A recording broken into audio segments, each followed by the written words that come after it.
Bonjour à tous, nous allons vous présenter notre projet de génie électrique. Nous travaillons sur le projet Visée Laser et nous sommes l'année 2023-2024. Notre projet a démarré il y a maintenant 6 ans de par sa complexité. Notre projet a été commandé par l'entreprise JTL Électronique. Mais alors, qui sont-ils ? JTL Électronique est une entreprise clermontoise spécialisée dans la fabrication et le développement de systèmes électroniques et nous travaillons pour la partie biomédicale. Pour maintenant vous contextualiser le projet, nous travaillons sur un système qui est utilisé dans le cadre des opérations sur les yeux et notamment sur les yeux des personnes diabétiques qui ont parfois donc les vaisseaux sanguins qui nécrosent. Et pour cela, les chirurgiens vont venir effectuer une opération. Et pour cette opération, ils ont besoin d'une matrice de points qui sera en fait générée par un laser. Alors, le but de ce projet est d'afficher une matrice carrée de 25 points et que ces points soient nets.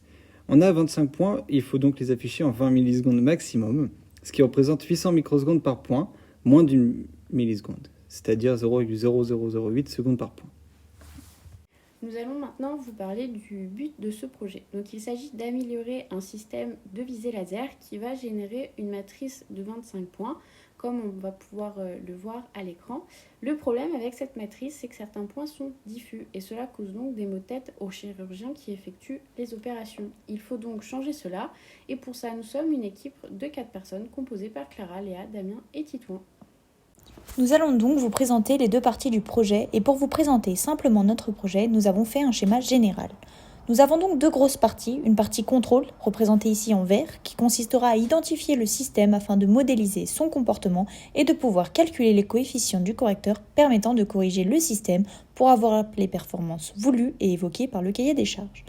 Enfin, nous aurons une deuxième partie du projet que nous nommerons partie commande, donc qui est représentée ici par le bloc bleu, et qui consiste à programmer les coefficients du correcteur qui ont été créés donc par la partie contrôle, comme vu précédemment avec des opérations mathématiques. Enfin, le correcteur pourra être implanté sur les moteurs reliant les miroirs qui serviront à orienter le laser afin de créer la matrice de 25 points dans le temps voulu. Nous allons maintenant zoomer sur chaque partie afin de mieux comprendre le travail des 2 équipes. Commençons tout d'abord par la partie contrôle. La partie contrôle, dans un premier temps, doit se charger de modéliser le système. Pour cela, on va venir envoyer une commande dans les galvanomètres. Les galvanomètres vont donc bouger et nous retourner les valeurs de sortie en réponse à cette commande. Notre objectif sera alors de modéliser le système, c'est-à-dire à partir de ces données d'entrée et de sortie du système, déterminer une fonction de transfert G de Z qui, à partir de la même entrée, nous générera la même sortie informatiquement. Une fois que le système aura été modélisé ou identifié, il faudra le corriger afin qu'il respecte les performances du cahier des charges, notamment en termes de temps de réponse et de dépassement. Pour cela, il faudra venir déterminer les coefficients du correcteur du système. Le correcteur en question est composé de 3 blocs, R, S et T. Une fois les paramètres de ces blocs déterminés, l'équipe liée à la partie commande implémentera matériellement le correcteur dans la carte électronique. Le système respectera alors le cahier des charges. Faisons donc maintenant un bilan de ce que nous avons réussi à faire. Nous avons indenté un programme informatique qui identifie le système, qui détermine donc la fonction de transfert qui modélise au mieux le système. Nous avons également indenté un programme qui détermine les paramètres du correcteur. Ces paramètres sont malheureusement incorrects à l'heure actuelle, car le système corrigé ne satisfait pas les contraintes du cahier des charges. Je vais maintenant pouvoir vous parler de la partie de programmation de la carte dont l'objectif est de finir la programmation du correcteur puis de tester et valider son fonctionnement. Pour ça, là, nous avons eu 2 grands points. Le premier était donc de finir de programmer. Pour cela, nous avons dû utiliser certains langages informatiques spécifiques, comme le VHDL par exemple. Et nous avons également utilisé un logiciel qui nous permettait d'écrire notre code, puis de l'envoyer sur la carte pour faire fonctionner le correcteur du système. Le but était de finir donc la programmation. C'est un travail très complexe pour plusieurs raisons. On a un code qui a été écrit par plusieurs personnes. Il faut donc comprendre la logique, leur façon de raisonner et de penser, ce qui peut être assez complexe pour de nouveaux sur un projet. On a aussi un problème tout simplement de complexité dû aux opérations mathématiques. On en a plus de 30 qui sont imbriquées et qui sont successives. C'est un peu comme si on vous donnait une pelote de laine et qu'on vous disait de trouver le nœud. Avec un peu de chance, il sera au début, autrement à la fin, courage. Finalement, on a réussi à trouver notre nœud Et on a pu commencer à améliorer notre programme. Attention, il fallait cependant faire attention à la mémoire, évidemment, qui est comme par un ordinateur ou un téléphone. Quand on rajoute des photos, à force, on peut dépasser cette limite de mémoire et limiter les performances de notre appareil. Et c'est exactement la même chose pour notre carte.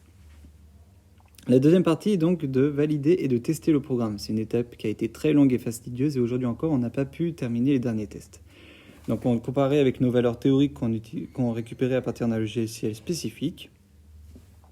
Et ensuite, on utilisait 2 logiciels pour tester notre programme et comparer avec les valeurs théoriques ainsi obtenues. Effectivement, sur notre carte, il n'y a pas d'écran pour observer ce qui se passe. On avait donc besoin d'un logiciel qui nous affichait les résultats sur notre ordinateur.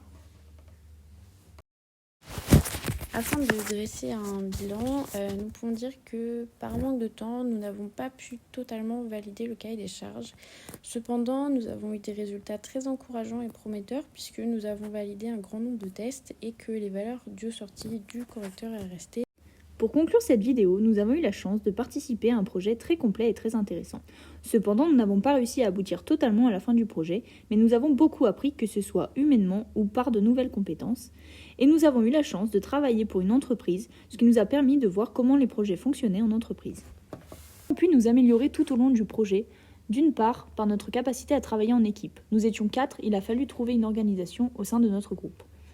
Nous avons également amélioré nos compétences, qu'elles soient techniques, avec le développement de ce que nous avons appris en cours et la mise en application des différentes notions que nous avons pu voir dans les années précédentes, ou bien la formation sur de nouveaux outils. Nous avons également amélioré l'aspect humain avec la gestion de projet. Cette vidéo a été réalisée par Damien Régent, Titouan Podgorski, Léa Duvivier, Clara Soulard. Nous sommes étudiants en 5e année à Polytech INP Clermont en génie électrique. Merci à tous.